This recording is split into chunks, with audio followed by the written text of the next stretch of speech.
Welcome to the Franchise Frontier, the podcast where we explore the evolving franchise landscape, dive into latest industry trends, and share actionable tools and tactics to help you build and grow your business. One, two, three, four.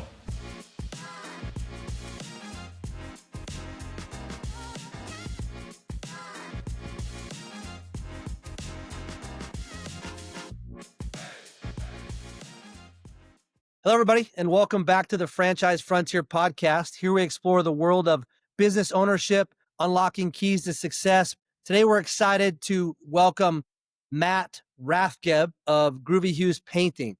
Matt is located in the Philly area and is actually not only a business owner, but he is the founder of Groovy Hues. So, Matt, welcome to the podcast. Thanks for having me, Dave. Glad to be here. So, Matt, tell us just a little bit about yourself. Introduce yourself to our audience and tell us kind of what you've been through and what you've done to get to be the business owner and the founder of Groovy Hues. Yeah, thanks, Dave. Matt Rathgeb from Philadelphia, proud founder of Groovy Hues, and I've done a lot to get here. But now I grew up in a lower middle class Philly.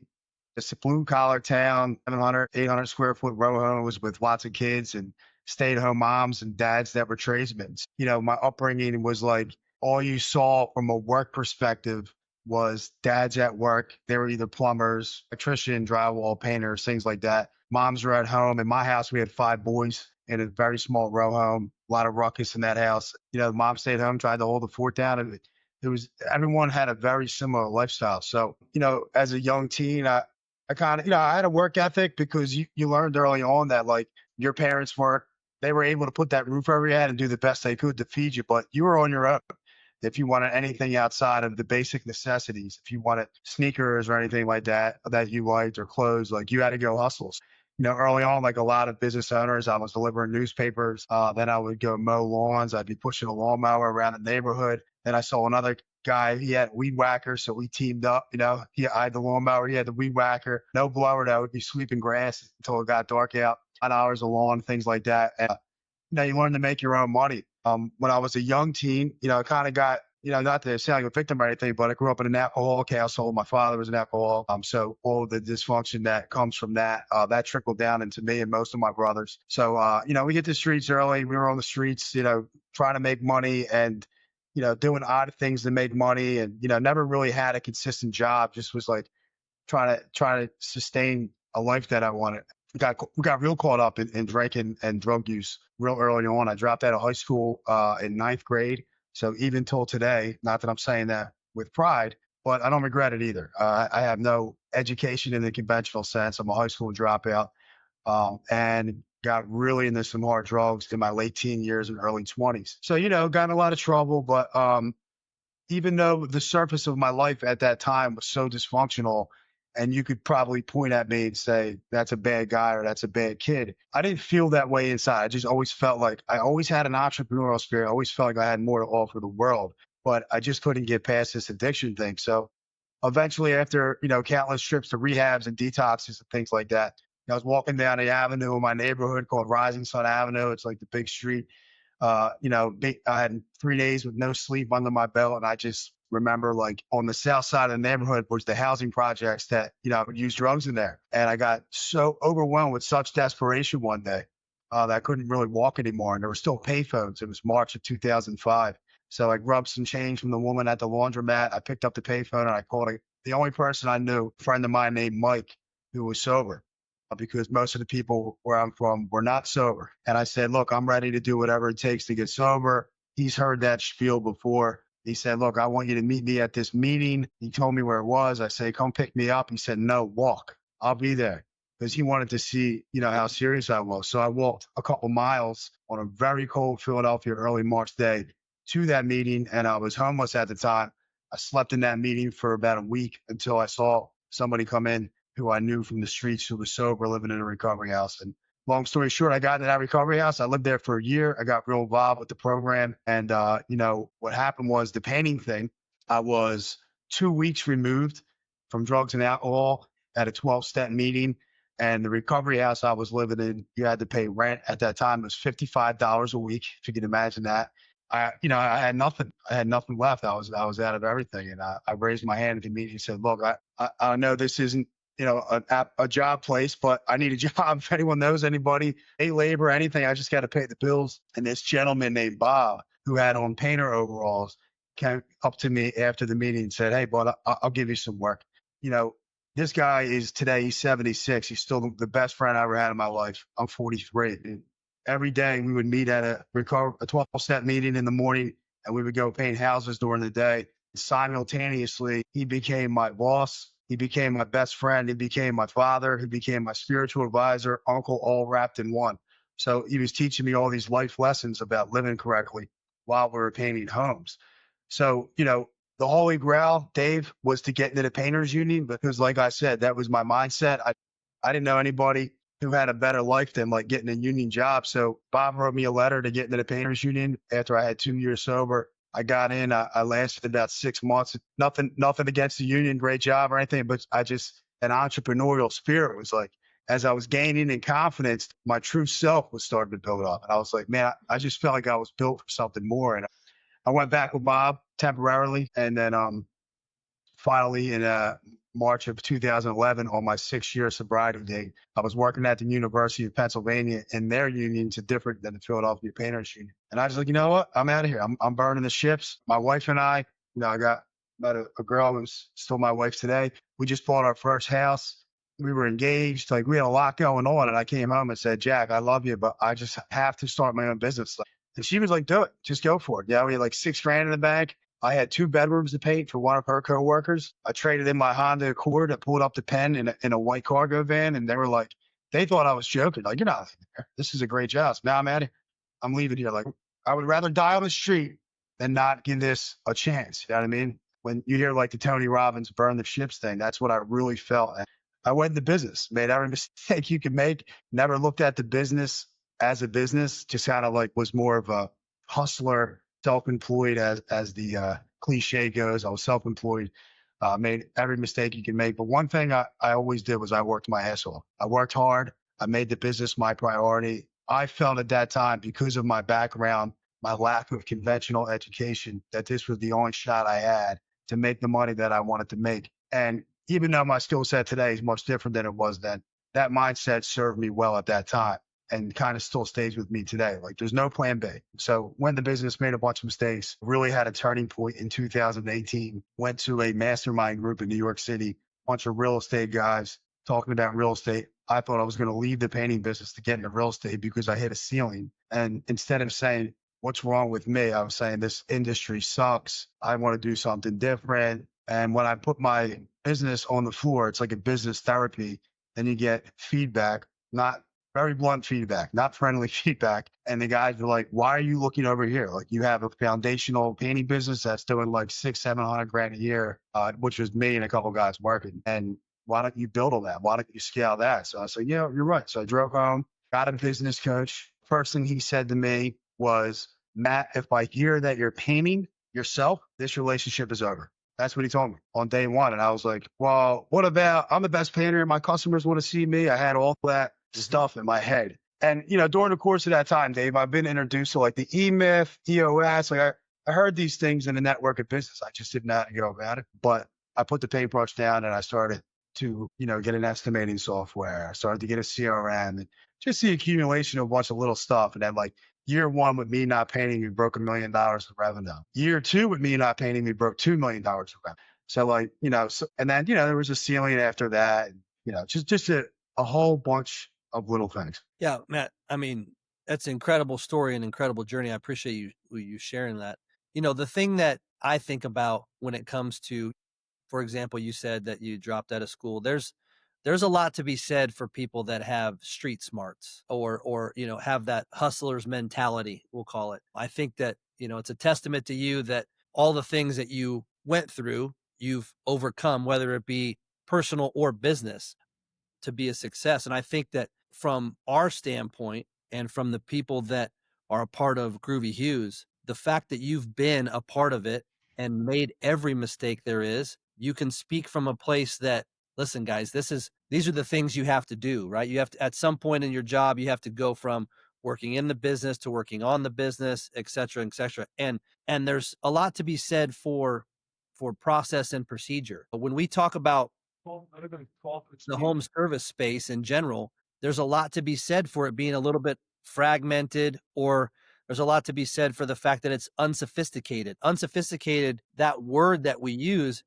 doesn't mean that the people working in it are bad at business. It means that they've been a painter, they're always a painter, they don't know what it takes to get out of the business and start to work on it. Again, a testament to you for kind of having some pretty major milestones or aha moments, as we'll call them, in your life, that you've done something that not a lot of people do. You've had the ability to have those aha moments and then capture them, whether it be with Bob or it be with the business coach or whatever that might be.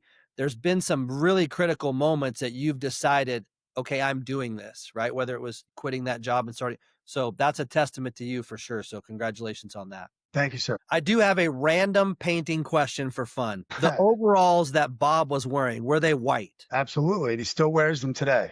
Can I ask, why in the painting business are the shirts and the overalls always white? Is there a rhyme to that reason? I don't know, but here we make sure that our painters wear painter pants because it separates you from the other trades. Fair play. Yeah, I mean, it's probably not true, but when I see painters wearing jeans and all, my mind just discounts the quality of their work.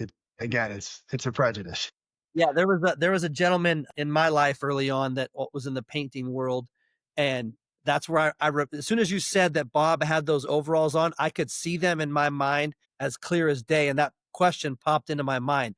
I was going to say, I'm going to ask Matt, I wonder why they're white. I always thought to myself, like, why not have a different color? But anyway, we digress, but that was a quick question. So, you kind of did answer us a little bit about what inspired you to become a business owner. Is there a reason that out of all the things that you're able to do, which I'm sure you're very in tune to do pretty much anything you wanted to, is there something that the reason why you chose painting, or was it just your association with Bob? No, like I said, my mindset at that time was like, this is what I knew, and I had to maximize at the time the only skill that I thought that I had. And again, as I grew and read books and got coaches and surrounded myself with better people, that skill set has significantly grown. I believe that you can take the principles that I've learned in this business and apply them to roofing or HVAC and vice versa. It's a little cliche, but it's just a widget. What the actual business does, it's just a widget. I mean, really what it is today is a mechanism of systems and processes that work cohesively to produce an outcome. I've heard people say, I heard a huge HVAC guy say before, he had this $100-some million HVAC company. He said, actual HVAC work is 14% of what we do. I heard another guy say it was 20%. So whatever the percentage is, it's really no relevance. I think the way that I came into the industry as a business owner, more self-employed, is that you think that the technical work that the business does is the whole business. And you're not even, it's hard to imagine because these people that come in and they buy a franchise, they invest in a franchise, I should say. And when I hop on these validation calls, I say, you guys are actually in a better position than I was because I went into the business with knowing the actual technical trade of the business. And they think that that was an asset for me. But honestly, that slowed me down because I wasn't able to see all the outside dysfunction of the actual business, the marketing, the sales, things like that. Because I was focused on the conversations that are going on at Sherwin-Williams at 7 a.m. are like four painters waiting at the thing, arguing over what the best trim paint is. And then when my business coach would say, who cares what the best trim paint is? Yeah. You know what I mean? Like, are you hiring? Are you marketing? Like what? So you have a huge advantage as a franchisee to come into, something like Horsepower Brands, especially right now. Groovy's in the best position I've seen in it since I've been here. I've never felt more confident of being the founder and being proud of being the founder of Groovy Hues. Because So when you look back at your, it could be when you first started before the business coach, somewhere in there, and you kind of touched on it a little bit just now. I just want to clarify a little bit. So like when you think about your first year as a business owner, right? Would you double down that looking back, the biggest surprise and challenges was you were so focused on the task that you didn't really understand the business? absolutely 100%. I was so wrapped up on that I couldn't see it. I couldn't see it until he pointed it out to me. So it was a scary year, to be honest with you, to put a paintbrush down because it was all you know. It's like, I was just overly familiar with that. And I felt comfortable in that. It was just raising out of your comfort zone. And before that happened, I would have customers actually tell me, like, "Yo, Matt, you should stop painting. Like you're a sales guy. Like you're a business guy. Like I've never seen anyone care as much about a business as we feel you care about yours. Like you need to take this knowledge and grow it and scale it." And I just didn't know how, honestly. I think, I was just like from desperation and addiction, I was forced into recovery. Desperation and business, I was forced into putting the paintbrush down because you don't know what you don't know. That first gentleman taught me what I didn't know. Now I have more information, can never go back there the same. And like, what's next? After that, like 2018, 2019, I really just surrounded myself in the last 7 years or so with people that are way further down the line of business than me. And I just constantly are learning from them. You and I talked about it before we press play here, just grabbing information. If I don't understand something, breaking it down and then researching later because that's how I educated myself in my Yeah. life. Just listening and paying attention and getting information. Last week, I was at the Jersey Shore. We have a little house down there, and there's a bunch of gigantic real estate agents and real estate investors that I hang out with on the weekend from Philly that I know became good friends with. And like when I get around them, I feel very humbled because of their success. And they're great people too, not just monetary success. Family men, but just great people, men of service, people that you want to be around, people that you want to be in the foxhole with. It makes me humble and it makes me small. And then I leave there and go back to work on Monday, but like, yeah, what I've done is amazing from where I came from, but it's nowhere close to what we can do. And we had our EOS quarterly the other day, and that was the message I was trying to convey. There was tension in the room. We're having a good year. Our numbers are up 12% from last year to date, but they're not on track to hit the number we said we were going to hit. So I was maybe at a fault focused on that. Not that there wasn't a lot of positive things, but it's just like when I tried to, with making the room, tell the team, like, look, we're great people doing great things, but we could do so much more. Like business, everybody wants to make money. All the validation calls you get on people say, how long is it going to take time to become profitable? What's your net margins? Yes, so things are important. But I've kind of transferred in my own mind, what kind of impact are we making on society? Like we did a count one night. There's over 100 some people that eat dinner every single night off of Groovy Hues Philadelphia. That keeps me up at night. How can we make that 200? How can we make that 300? 20 houses for charity is on our EOS thing. How can we do 40? Right. What kind of contribution? So when you use your vehicle, and everything I learned about that came from my recovery background.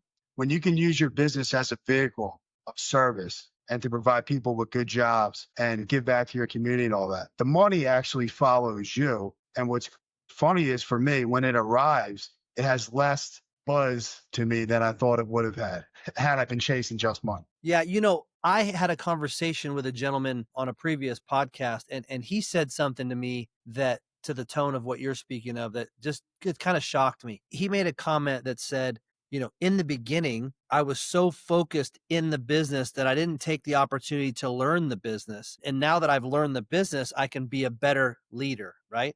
And so when I think about you, you were so much in the task of the business that your ceiling was the fact of what you didn't know. You didn't know what you didn't know. And I would imagine that, I think back to your story as we're talking, and you mentioned that you guys were down at the Jersey Shore and you had a little house down there.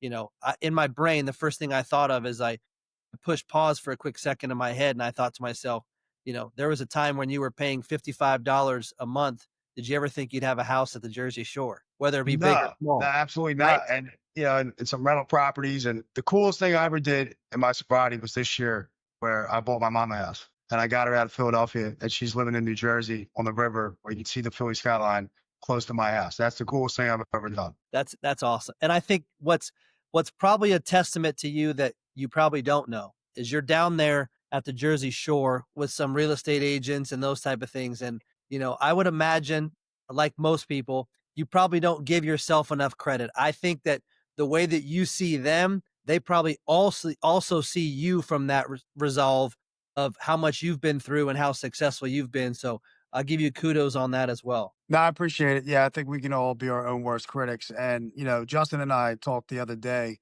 about like as a business owner, you kind of have that thing that something's always missing. There's always like a disconnect, a discontentment, but I call it divine discontentment. That's God telling you, like, I can take you to better things. You're meant for bigger things. Yeah, that's a great point. So when you talk about your role with Groovy, I know that as the founder, you're on validation calls, those type of things. I'm going to ask you here if we can bounce a little bit back and forth about things that are typical for you in your business, and then kind of how you also help franchisees in that regard. So, when you talk about, for example, your day to day operation, describe a typical day in the life as a business owner. What are the parts you find the most rewarding, and kind of what keeps you up at night? What I find most rewarding right now is, and obviously that changes over time, is watching other people grow, watching the salespeople grow, watching them get better, more confident. The rewards of even the work that's being performed. People will say to me like, "You still stop out at job sites?" I'm like, "Yeah, I don't have to, but I like to stop out and see the guys, even if it's not every day. I like to buy them lunch. I like to, let them know that their work means a lot." And so I get the most buzz from just watching other people grow right now. Now, with that being said, sometimes I struggle now. Like I don't paint anymore, but sales is the new painting. I've always loved doing sales. I'm good at doing sales and, I love people. So sometimes it's a little difficult for me to be in an office setting when I want to be out, talking to a lot of people. Cause at the end of the day, these are what I call street businesses. The money's on the road. We have an office. We have a couple different satellite offices where, we can get some computer work done, but these are street businesses. Tell me a little bit about your typical day. Tell me how your day starts, kind of what you do throughout your day as the business owner. It kind of varies. I mean, in the morning, we always start off with our group thread through Teams. We'll have a sales thread and then a thread called Groovy All Hands, which is everybody just, maybe send out a quote or here's where we're at. Pace rate goes out in the morning every day. Hey, we're pacing for 600,000, you know, let's whatever it is, like just some motivational stuff. People will chime in just so everyone's kind of engaged for the day. We have a couple of different offices throughout the Philadelphia area. I'll stop by, check in.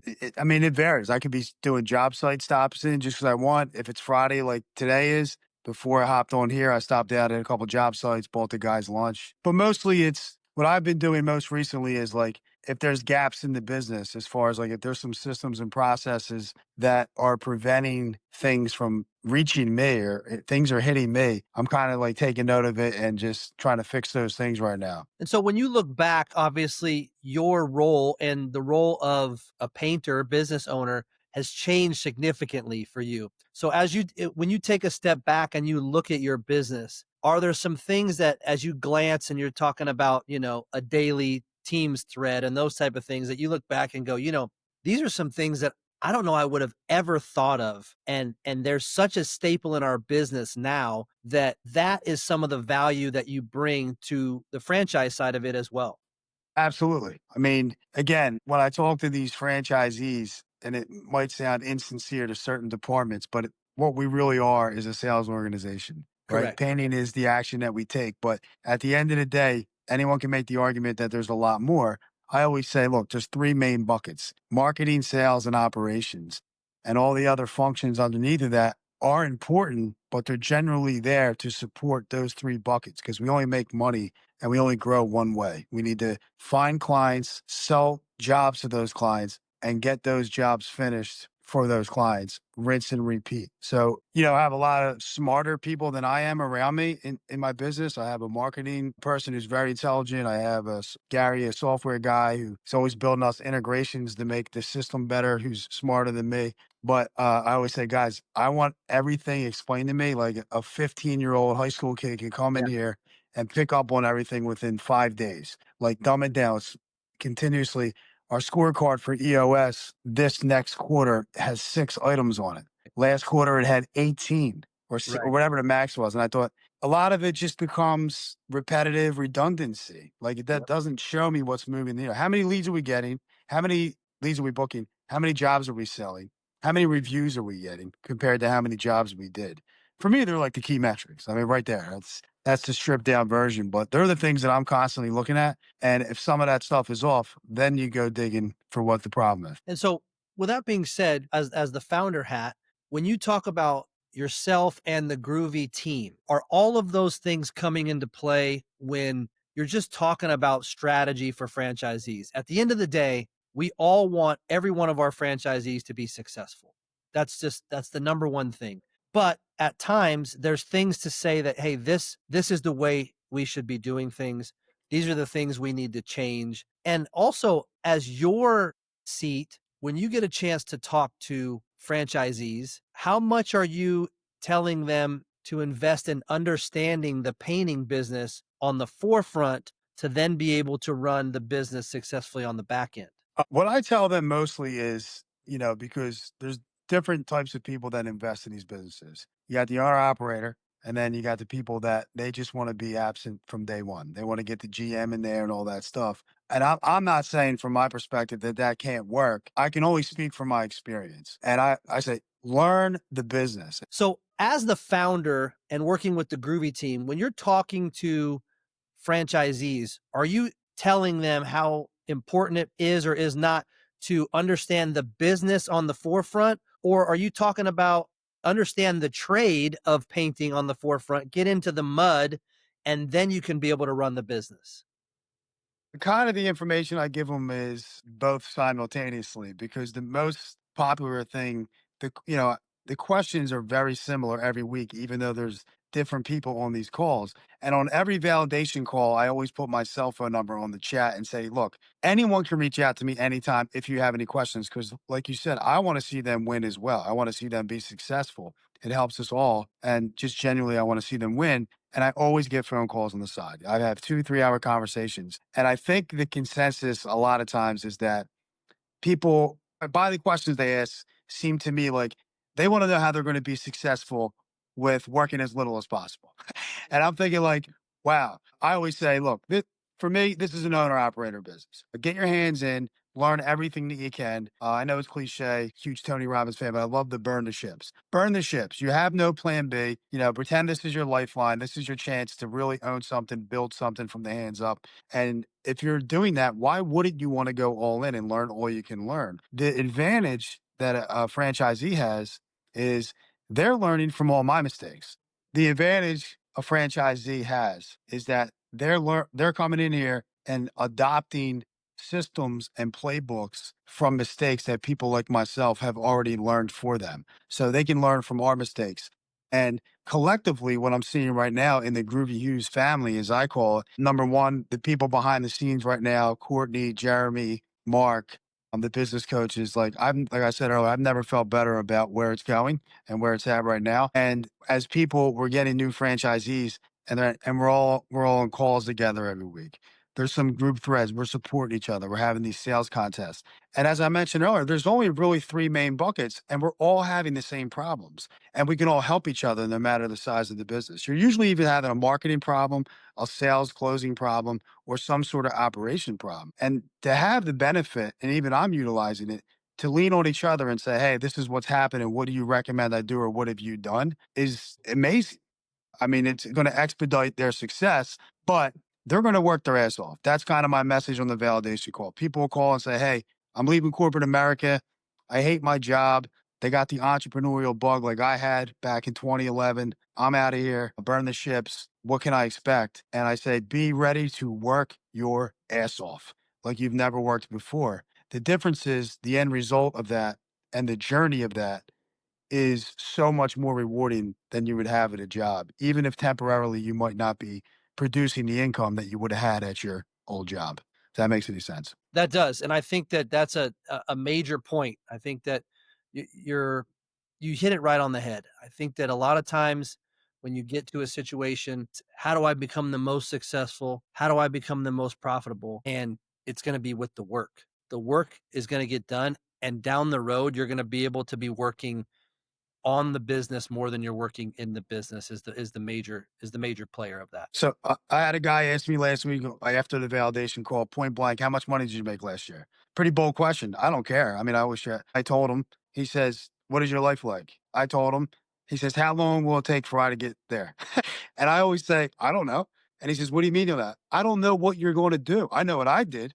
You know what I mean? And you can expedite to get where I am in less amount of time because of the systems, the process, the playbook. But you can't get there if you're not going to work your ass off. Like, be ready to work your ass off. Be prepared to be stressed. Be prepared to be scared. Be prepared for levels of fear and that you probably never even knew existed because you're used to playing it safe in your job. But utilize the franchisor's support systems and the franchisees collectively to get through those stuff. Don't quit. Like, my old message, you only fail when you quit, because the market where these franchises are being sold, there's millions of dollars in every market of paint jobs getting done. It's a gigantic fragmented industry. I would almost bet money that very few painting companies, even though have even 1% market share of their market. When you share those stats with people, there's two different mindsets. Some people might look at that in a negative light as the industry. I see just tons of opportunity. And as mentioned, like, even for what we're doing at Groovy Hues Philly, I feel small right now compared to what I know what we can do. And, being exposed to the horsepower network and the franchise network with the other brands and all has reemphasized my mindset to, like, wow, look, some of these people are doing like amazing things. You know what I mean? So there's really no limit to what you can do. And if we all work together, like, we can get through anything. But if you're gonna expect not to work hard, or you think you're just gonna go hire some GM who also doesn't know the business and just throw money at them and hope that it works out, you're doomed to fail. Absolutely. Now, I know obviously you have a little bit of a different perspective than most. So looking back, if you had to start over from when you just had left Bob before the business coach, that type of stuff, what would you do differently to prepare for owning a business? It's a tough question. On a personal level, I have no regrets.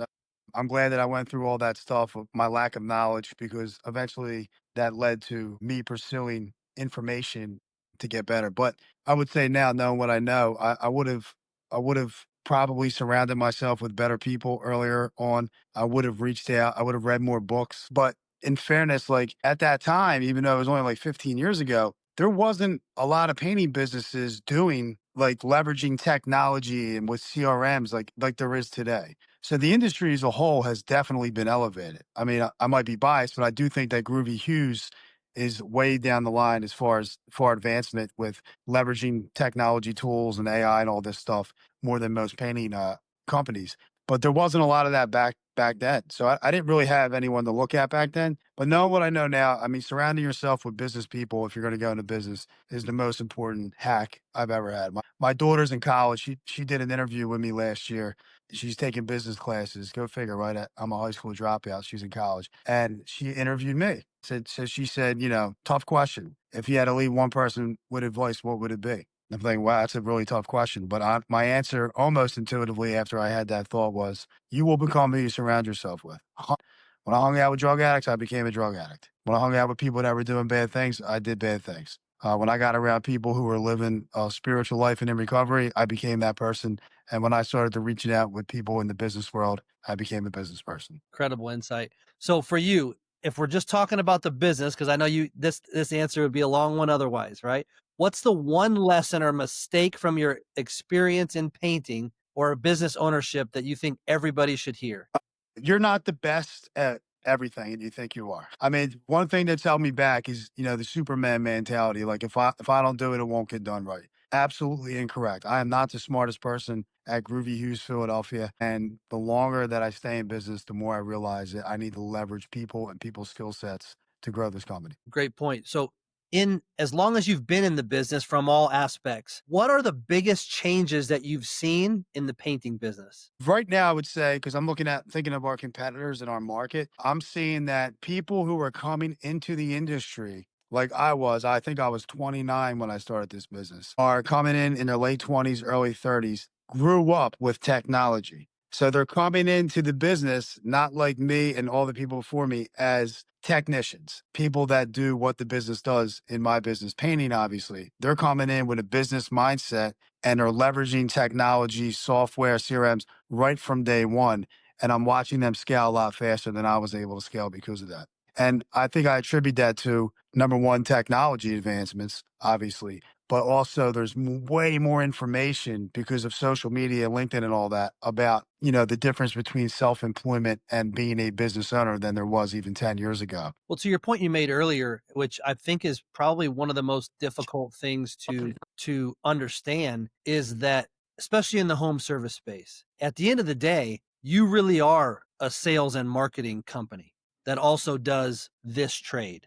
Every Right. company And so is. again, exactly, exactly. And so finding the best people to do those trades, there's specialized people that are really great in those trades as well. But the only reason that those people that are in the trades have jobs is if you sell jobs and have great marketing. So I Correct. think that, to your point, it's more about understanding that, especially in the home service space, you're a sales organization because sales drives revenue, drives the jobs to get people done. Again, you had mentioned that earlier, but I think it's a really good point. So when you think about your long-term vision, let's talk about your long-term vision and then add in Groovy Hues to that. Like, what's next for you?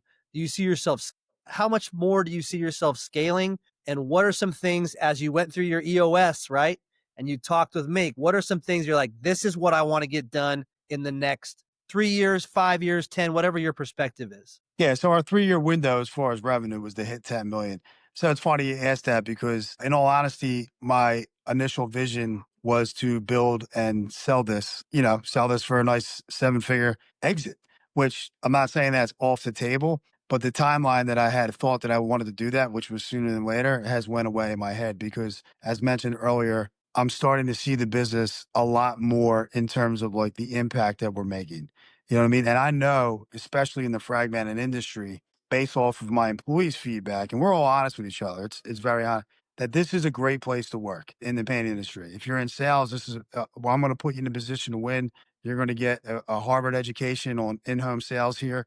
We're going to support you. We want to pump you up. We believe it's a sport. You're on our sideline. We're jacking you up. We're pumping you up. I believe I have the best painters in the industry. I believe that we have operational systems that really give the customer a TLC experience. Knock on wood, if you do a Google search, our reviews will abundantly confirm that. So it's like, honestly, it's changing a little bit right now. That's the short answer for you.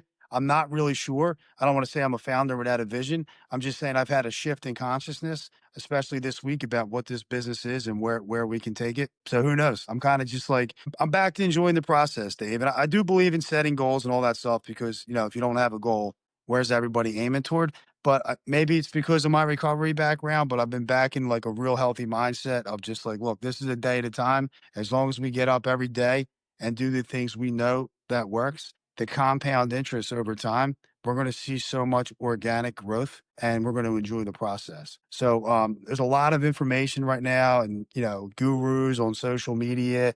Scale's the new word. Scale your business 5 to 20 million in 6 months. We'll help you. A lot of that stuff is BS. I know or knew personally some of those people and they're not doing what they're saying they're doing. I think that's bad advice to business owners who are just starting off. One of the highlights of my life as the founder is to really have these conversations with these new business owners and don't talk about the glitz and the glamour of business, right? There's enough of that shit on Facebook and Instagram.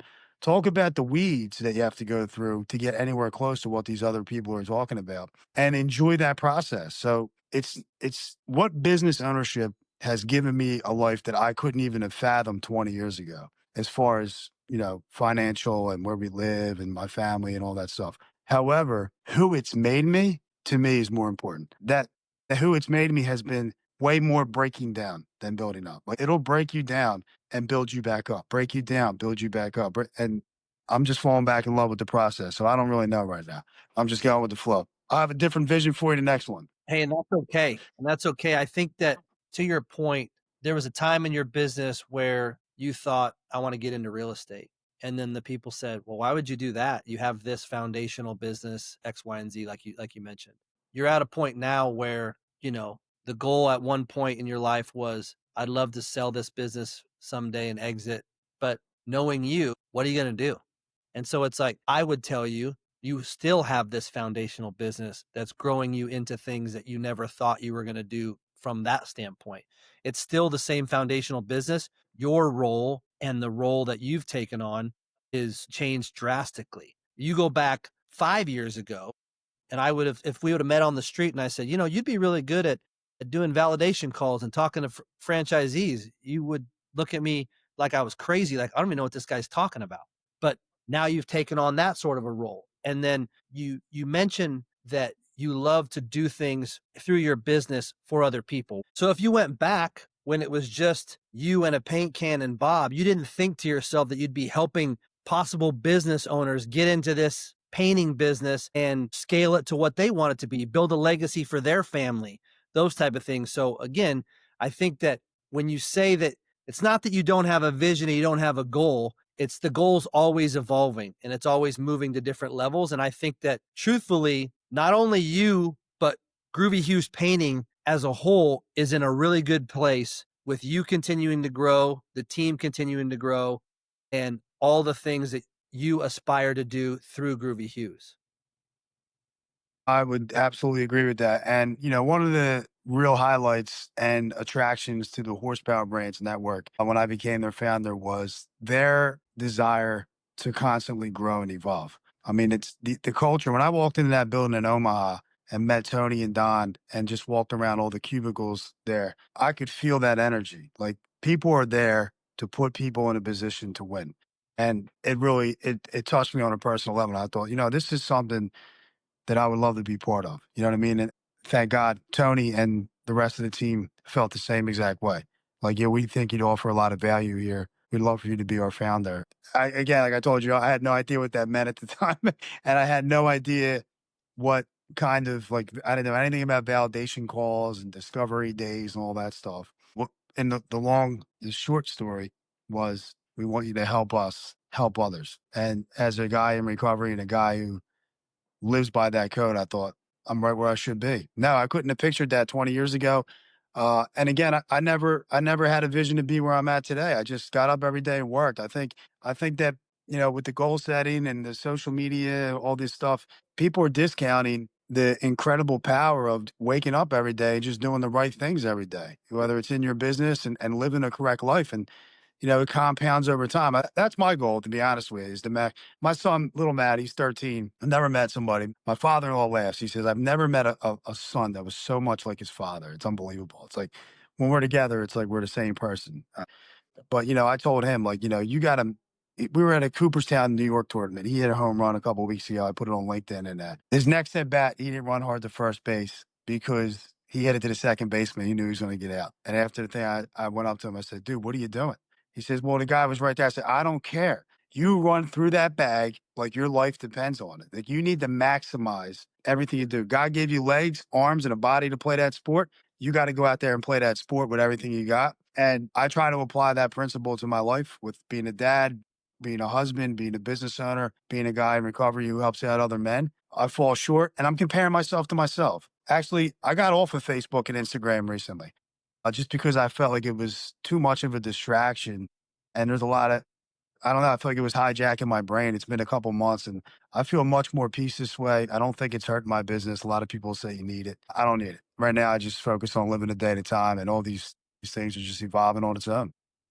There's a lot to be said for showing up, waking up and showing up. There's a lot to be said. And I think that to your point, doesn't matter if you've been in school for 12 years, 20 years, 9 years, doesn't matter. If you get up and show up, good things are going to happen. Yep. And I I, will I, say, every year since I started the business, at the end of every single year, the business has grown every single year. It might not be we 10x the business this year. There's been, 10 to 15% organic, healthy growth year over year. And that's just with the revenue number. The business itself, the components are healthier and healthier and healthier and healthier as time goes on. And again, that's why I love Horsepower Brands. They're always trying to get better and find a way to implement best practices. and that 1,000% is business ownership in a nutshell. So Matt, thank you so much for your time today. Thank you for being a part of the show, sharing your story and driving the ball down the field and making people excited about business ownership, whether they have to go through the mud to get there to be successful. They're able to do that. So thank you for your time. My pleasure, Dave. Thank you.